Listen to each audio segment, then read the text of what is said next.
பிடிக்காத ஒன்றிய அரசு தமிழ்நாட்டுக்கு இன்னைக்கு பல்வேறு வகையில தொந்தரவுகளை கொடுத்துட்டு இருக்கிறாங்க. நிதி உரிமை, கல்வி உரிமை, மொழி உரிமைன்னு ஒவ்வொரு உரிமையா மாநில உரிமைகளா படிச்சுட்டு இருக்கிறாங்க. இப்ப கூட பாத்தீங்கன்னா சமீபத்தில் மகளிருடைய பொருளாதார வளர்ச்சிக்கு பெரிதும் துணை நிற்கின்ற 100 நாள் வேலைவாய்ப்பு திட்டத்தை ஒன்றிய அரசு செஞ்சுட்டு இருக்கு. அதற்கும் நம்முடைய தலைவர், நம்முடைய முதலமைச்சர் தான் இன்னைக்கு குரல் கொடுத்துட்டு இருக்கிறார்.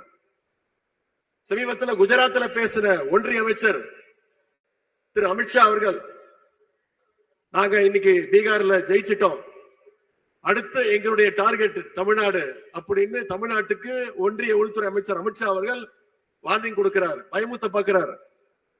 இங்க திரண்டிருக்கக்கூடிய லட்சக்கணக்கான மகளிர் முன்னாடி நாம உறுதியா சொல்ற சுயமரியாதை மிக்க இந்த மகளிர் படம் இருக்கின்ற வரைக்கும் சங்கிகளால தமிழ்நாட்டுக்குள்ள தொட்டு கூட பார்க்க முடியாது. தமிழ்நாடு என்பது தந்தை பெரியார் அவர்கள் உருவாக்கிய சமத்துவ பூங்கா. இங்கே அமைதியும் சகோதரத்துவமும் மத நல்லிணக்கமும் தான் என்னைக்கும் நினைச்சு நிற்கும்.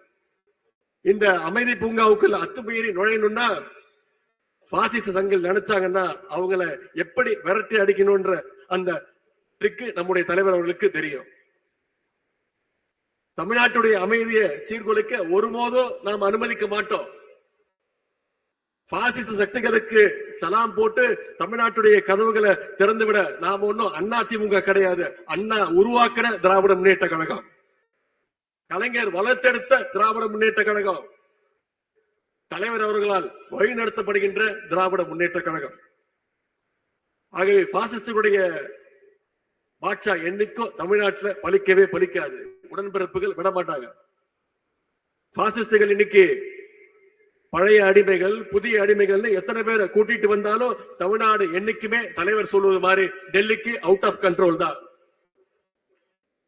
இன்னைக்கு நம்முடைய தலைவர் அவர்கள் கழகத்துடைய துணை பொதுச் செயலாளர் அத்தை கனிமொழி கருணாநிதி அவங்க தலைமையில ஒரு குழு அமைச்சிருக்கிறாங்க, தேர்தல் அறிக்கை தயாரிப்பு குழு.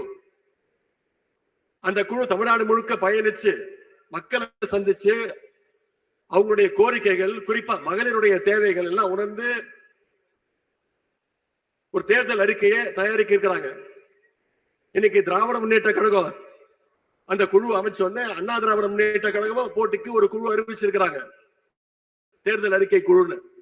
நான் அடிமைகளை பார்த்து கேட்கிறேன், எப்படியோ எங்களுடைய தேர்தல் அறிக்கையை பார்த்து காப்பி அடிச்சு நீங்க தேர்தல் அறிக்கையை விட போறீங்க. அதிமுக என்ன காப்பி பேஸ்ட் பண்ணாலும் பொதுமக்கள், குறிப்பா மகளிர், தமிழ்நாட்டு மகளிர் அவங்களை நம்புவதற்கு தயாராக இல்லை. ஏன்னா திராவிட முன்னேற்ற கழகத்தான் என்னைக்கும் சொல்வதை செய்கின்ற அரசாகவும் செய்வதை சொல்லுகின்ற அரசாகவும் நம்முடைய திராவிட மாடல் அரசு செஞ்சு காட்டி இருக்கு. பெண்களுடைய வாழ்க்கை முன்னேற வேண்டும் என்று அவருடைய இடத்திலிருந்து யோசிச்சு பார்த்து உழைக்கின்ற இயக்கம் திராவிட முன்னேற்ற கழகம். எனவே தமிழ்நாட்டு மகளிர் எப்பொழுதுமே கழகத்தின் பக்கம் உறுதியா நிற்பீங்க. அதற்கு இங்க கூடியிருக்கக்கூடிய இந்த கடல் போக கூடியிருக்கக்கூடிய இந்த மாநாடு சாட்சி. வருகின்ற 2026 சட்டமன்ற தேர்தலில் மீண்டும் கழக அரசு அமைய இங்க இருக்கக்கூடிய மகளிர் நீங்க உங்களுடைய ஆதரவையோ உழைப்பையோ நீங்க கொடுக்கணும். அரசினுடைய சாதனைகளையும் திட்டங்களையும் உங்களுடைய நண்பர்கள், உங்களுடைய உற்றார் உறவினர்கள்ட்ட எடுத்து சொல்லணும்.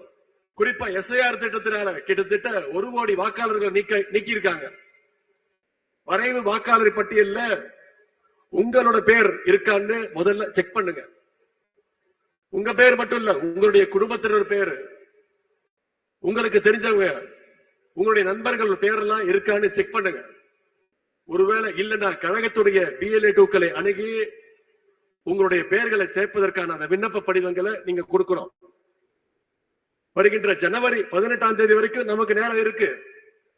தகுதியான ஒரு வாக்காளருடைய பெயர் கூட விடுபட்டு கூடாது. குறிப்பா மகளிர், உங்களுடைய ஒவ்வொரு வாக்கும் மிக மிக முக்கியம். உங்க வாக்கு உங்களுடைய கடமை மட்டுமல்ல, அது உங்களுடைய உரிமை. 2026 தேர்தல் அடிமைகளையோ பாசிஸ்டுகளையோ மீண்டும் நாம ஓட ஓட விரட்டி அடிக்க வேண்டிய தேர்தல். 7வது முறையாக கழக ஆட்சி அமைக்கணும்னா இரண்டாவது முறையாக நம்முடைய தலைவர் மீண்டும் முதலமைச்சர் நாற்காலியில் உட்காரணும்னா இங்க வந்திருக்கக்கூடிய மகளிர் நீங்க அத்தனை பேரும் ஒரு சபதம் எடுத்தாக வேண்டும். அடுத்த 100 நாட்கள் களத்துல இறங்கி அந்த பிரச்சாரத்தை தமிழ்நாட்டு மக்கள் ஏன் உதயசூரியன் சின்னத்திற்கு நம்முடைய தலைவர் தலைமையிலான அந்த கூட்டணிக்கு வெற்றி பெற வைக்க வேண்டும் என்ற அந்த பிரச்சாரத்தை மக்கள் மத்தியில் நீங்கள் கொண்டு போய் சேர்க்க வேண்டும். அதற்கு இந்த மேற்கு மண்டல மகளிர் அணி மாநாடு ஒரு அடித்தளமாக அமைய வேண்டும் என்று கேட்டுக்கொண்டு வெல்வோம் 200 படைப்போம் வரலாறு என்று கூறிக்கொண்டு வாய்ப்புக்கு நன்றி கூறி விடைபெறுகின்றேன். நன்றி, வணக்கம்.